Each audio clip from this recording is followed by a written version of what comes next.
शुद्धि हो तो उसका संस्कार हूं। मन बुद्धि सात्विक हो तो शिव मस्तक पर शोभायमान चंद्र जैसा अलंकार हूं। मैं ओंकार हूं। विलाप करती वीरणी को नारद सांत्वना देकर शिव के पास जाने की मंत्रणा देते हैं। शिव वीरणी का विलाप सुन द्रवित हो उठते हैं। त्रिदेव यज्ञशाला में पहुंचते हैं और दक्ष को अजामुख का रूप देकर जीवित करते हैं तथा यज्ञ पूर्ण करने का आदेश देते हैं। सब मिलकर यज्ञ में आहुतियां देते हैं। तत्पश्चात शिव मृत सती की देह हाथ में उठाकर आकाश में भ्रमण करते हुए विलाप करते हैं।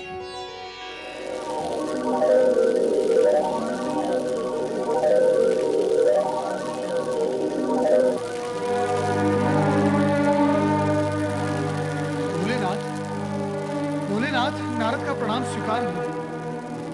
मंगल हो। प्रभु, आप कहाँ जा रहे हैं? देवी सती हमसे रुष्ट हो गई है। भोलेनाथ, आप ये कैसी बातें कर रहे हैं? क्यों? क्या सदा पत्नी को ही पति का साथ देना चाहिए, पति को नहीं? हम अपनी रुष्ट प्रिया का साथ कभी नहीं छोड़ेंगे। भोलेनाथ, क्या इतने पर भी आपको वास्तविकता समझ में नहीं आई? तुम हमारा समय नष्ट कर रहे हो नारद। तुम्हारी बातें सुनकर सती और अधिक रुष्ट हो जाएगी। रुष्ट? हे त्रिकालदर्शी, बिना प्राण की देह कहीं रुष्ट होती है भला? नारद! भोलेनाथ, मुझ पर क्रोधित होने से सत्य झुटलाया नहीं जा सकता। और सत्य यह है कि आप जिसे प्रिया का रुझान समझ रहे हैं वो आपका मात्र भ्रम है। भ्रम। प्रभु देह बोलती नहीं, भ्रम बोलता है। तुम ये कहना चाहते हो कि सती, हमारी सती मात्र देह है? मात्र देह?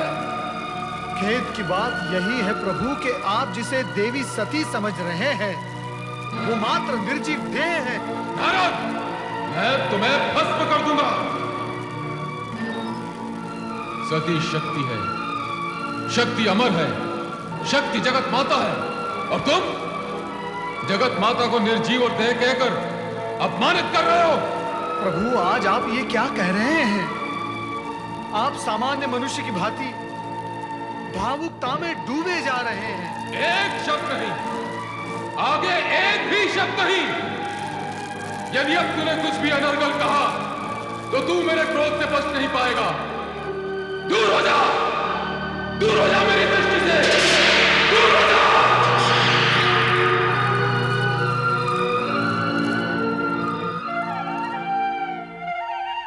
माता सरस्वते नमः। ब्रह्मदेवाय नमः। ब्रह्मदेवाय नमो नमः।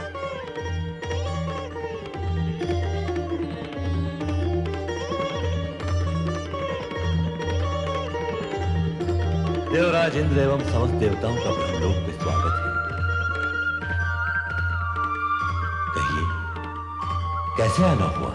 परमपिता, देवी सती के आत्मदाह के पश्चात श्री शिव शंकर उनका शव लेकर विक्षिप्त से यहाँ वहां विचरण कर रहे हैं। उनका क्रोध में रूप देखकर ऐसा लगता है कि कहीं उनका ये भाव इस सृष्टि का संहारक न बन जाए। और कहीं ऐसा हुआ तो आपकी रचना देखते ही देखते अस्तित्वहीन हो जाएगी। रक्षा कीजिए, सृष्टि की रक्षा कीजिए परमपिता, अन्यथा सृष्टि को नष्ट होने में कुछ ही क्षण शेष रह गए हैं। ये तुम क्या कह रहे हो नारद? हाँ परमपिता, मैं स्वयं देखकर आ रहा हूँ भगवान शिव का वो अकल्पनीय विनाशकारी रूप। विनाशकारी रूप? विनाशकारी रूप? शिव अर्थात मंगल, कल्याणकारी रूप विनाशकारी? मेरा तात्पर्य है ये जो उनकी विक्षिप्ता अवस्था है वो ही विनाश लीला का कारण बनेगी। वो तो मानते ही नहीं कि माता सती आत्मदाह करके निर्जीव हो गई है। तुमने उन्हें समझाने की चेष्टा नहीं की? परमपिता की, परंतु उसकी प्रतिक्रिया स्वरूप उन्होंने मुझसे यह कहा कि तुम माता सती को निर्जीव कह रहे हो, मैं तुम्हें भस्म कर दूंगा और बस मैं भयभीत होकर यहाँ चला आया। परमपिता, ये सब सुनकर तो ऐसा लगता है कि अब शिव का तीसरा नेत्र खुलने में अधिक विलंब नहीं है। और यदि ऐसा हो गया तो इस सृष्टि के भस्म होने में एक क्षण भी नहीं लगेगा परमपिता, एक क्षण भी नहीं लगेगा। अब आप ही कोई उपाय कीजिए और उन्हें शांत कीजिए। शांत कीजिए प्रभु, शांत कीजिए, शांत कीजिए प्रभु, शांत कीजिए। शांत देवगणों, शांत। इसका उपाय हमें श्री हरि विष्णु ही बताएंगे। चलिए वैकुंठ धाम। ये नहीं हो सकता महाप्रभु कि आप भगवान शिव शंकर को इस मोह से मुक्त न कर सके, किंतु आप तो जो शिव स्वयं जगत के अधिपति और ज्ञान विज्ञान के अधिष्ठाता है, उन्हें कोई क्या समझाएगा। देवी देवता ही क्यों न हो, स्त्री पुरुष रूप पाकर और पाणी ग्रहण करने के बाद पति पत्नी बन जाने के उपरांत बिछोह इतनी सरलता से स्वीकार भी नहीं किया जा सकता। शिव को वास्तव में यह लग रहा होगा जैसे वो अपने अर्धांग से विलग हो गए हैं। ये दुख असहनीय कमले। जगदीश्वर श्री हरि विष्णु की जय। महादेवी माता लक्ष्मी की जय। मंगल भव। ब्रह्मदेव, आप सभी देवता चिंतित दिखाई दे रहे हैं। आपको तो भली भांति ज्ञात है कि चिंता का विषय क्या है। हाँ, तो क्या सोचा आपने? सोचा तो कुछ भी नहीं, किंतु चिंतित हूं। ब्रह्मा, विष्णु और महेश तीनों एक दूसरे के पूरक हैं, तीनों एक दूसरे से जुड़े हुए हैं। तो सती मोह भंग कराने हेतु क्यों न हम शिव की आराधना करें। किंतु इससे क्या होगा प्रभु? शिव की विरह जनित उन्माद अग्नि को क्या आराधना का जल शांत कर पाएगा? आप ही कोई उपाय बताइए ब्रह्मा जी।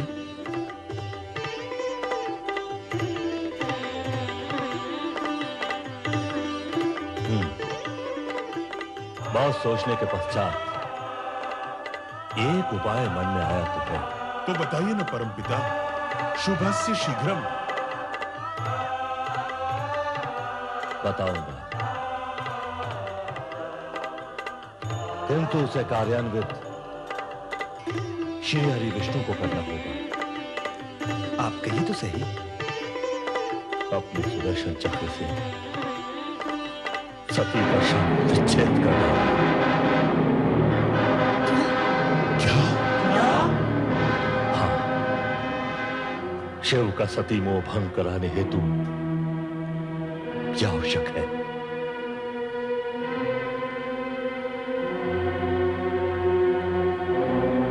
ब्रह्मदेव, मैं आपकी आज्ञा का पालन करने को तत्पर हूं, परंतु कुछ समय के पश्चात। जैसी आपकी इच्छा, किंतु ध्यान रहे कि समय की अवधि इतनी अधिक न हो जाए कि अनर्थ का रूप ले ले।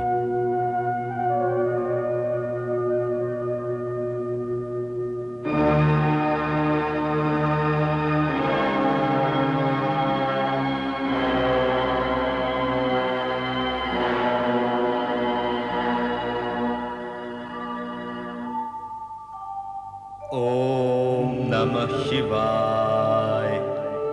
ओम नमः शिवाय। ओम नमः शिवाय। ओम नमः शिवाय।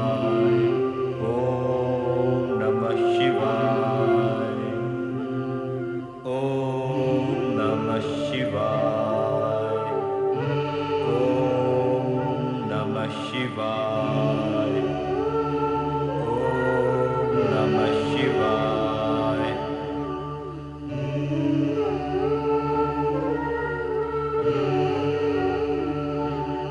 हे सर्वशक्तिमान महेश्वर सदाशिव जी, संपूर्ण संसार आपकी लीला से स्तब्ध और चकित है। देवता आदि और आपकी कामना के वाहक स्वयं ब्रह्मा जी और मैं किंग कर्तव्य विमूढ़ हैं। किसी की भी समझ में नहीं आ रहा है कि क्या किया जाए। और ब्रह्मा जी ने जो मुझे उपाय बताया है उसका ध्यान करते ही मन कांप उठता है। मैं जानता हूं कि मुझे जो करने के लिए कहा गया है वो सब आपको ज्ञात है। अब आप स्वयं ही मेरा मार्गदर्शन करें प्रभु और मुझे बताएं कि मुझे क्या करना है। ओम नमः शिवाय, ओम नमः शिवाय, ओम नमः शिवाय, ओम नमः शिवाय।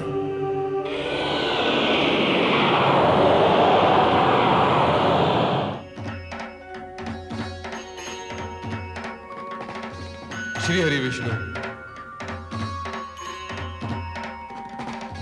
सभी शिव लीलाओं का कोई न कोई उद्देश्य है।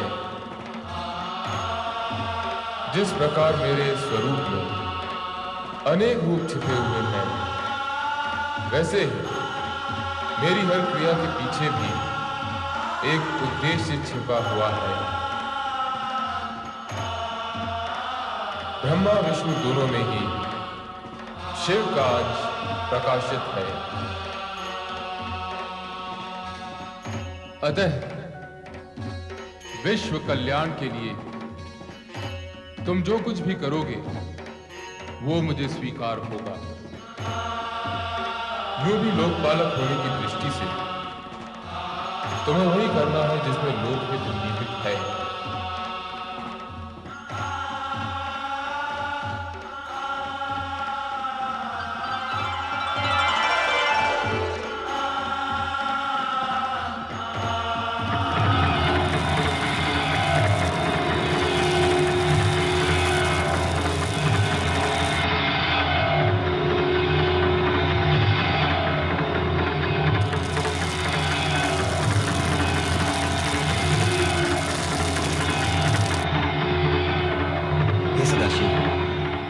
आपसे अनुमति तो ले ही ली है, परंतु एक निवेदन भी करता हूं कि इस सुदर्शन चक्र से देवी सती का शव विच्छेद मात्र सृष्टि समृष्टि की रक्षा करने हेतु ही कर रहा हूं।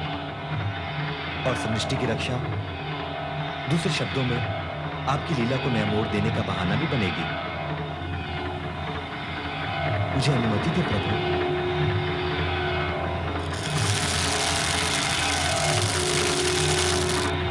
अंत में श्री हरि विष्णु ने सुदर्शन चक्र चलाया, जिसने शिव तत्पश्चात सती के चरण स्पर्श किए।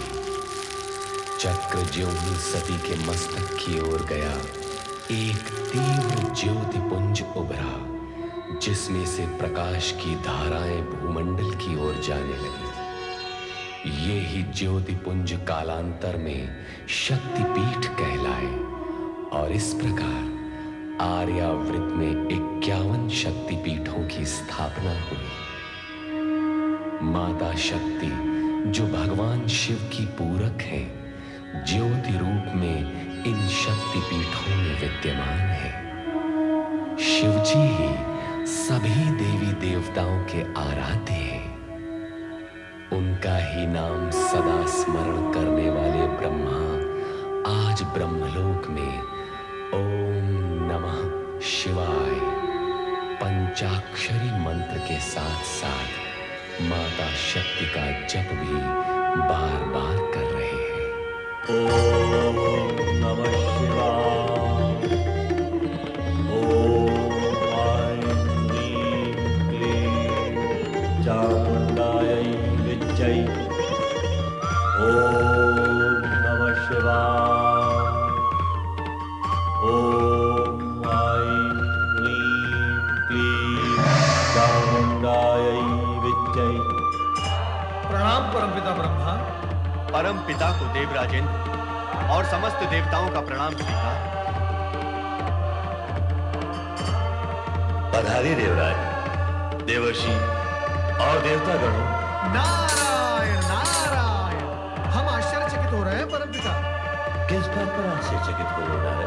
आप तो केवल ओम नमः शिवाय कहकर ही शिव जी का ध्यान किया करते थे, परंतु अब तो आप शिव जी के साथ साथ माता शक्ति का भी ध्यान करने लगे।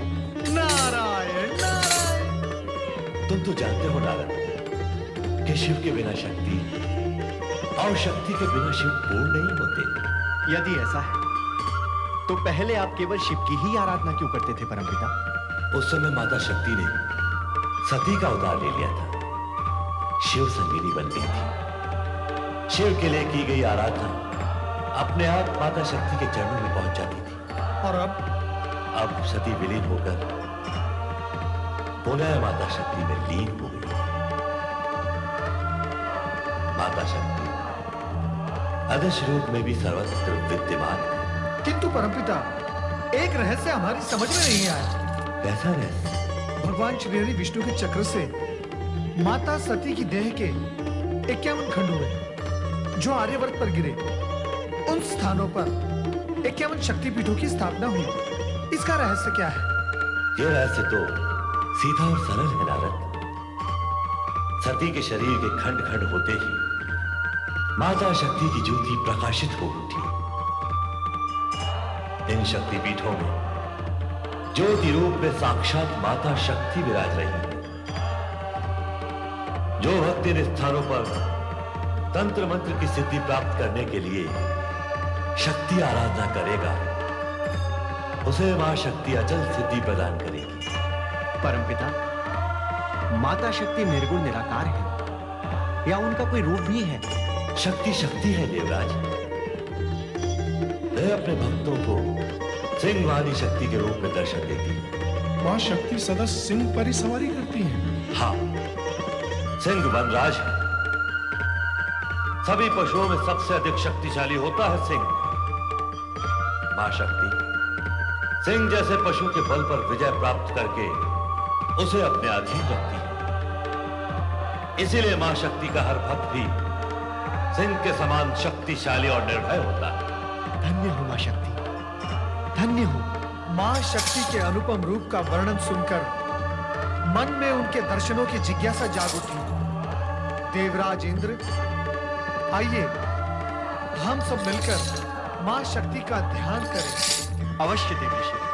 या देवी सर्वभूतेषु, या देवी सर्वभूतेषु मातृरूपेण संस्थिता, मातृरूपेण संस्कृता।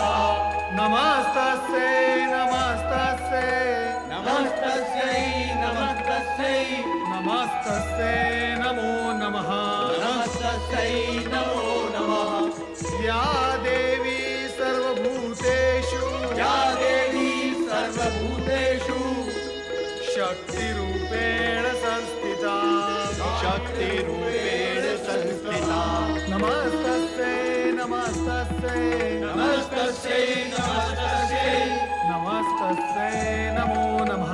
नमस्तस्यै नमो नमः। या देवी सर्वभूतेषु, या देवी सर्वभूतेषु मातृरूपेण संस्थिता, मातृरूपेण संस्थिता। नमस्तस्यै नमस्तस्यै नमस्तस्यै नमस्तस्यै नमस्तस्यै नमो नमः। नमस्तस्यै नमो नमः। या देवी सर्वभूतेषु, या देवी सर्वभूतेषु शक्तिरूपेण संस्थिता, शक्तिरूपेण संस्थिता।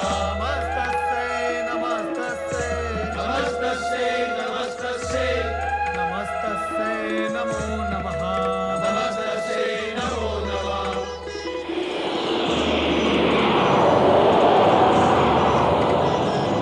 हे जगज्जननी, हे महाशक्ति, हम सब आपके दर्शन के लिए अत्यंत अधीर हैं। हमें दर्शन दो माँ, माँ हमें दर्शन दो।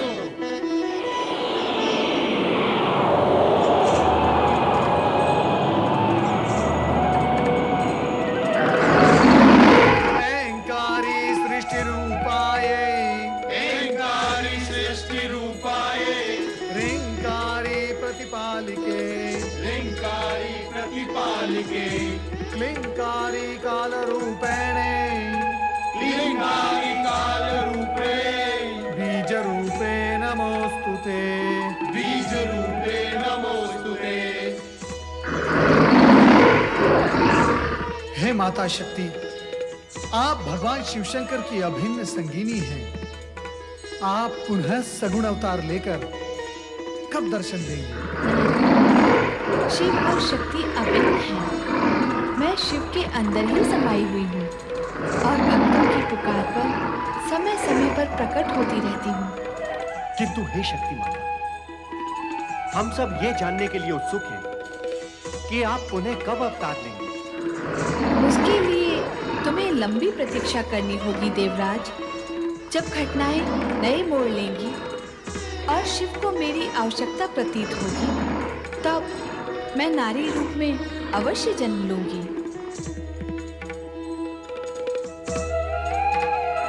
तुम्हारा कल्याण हो।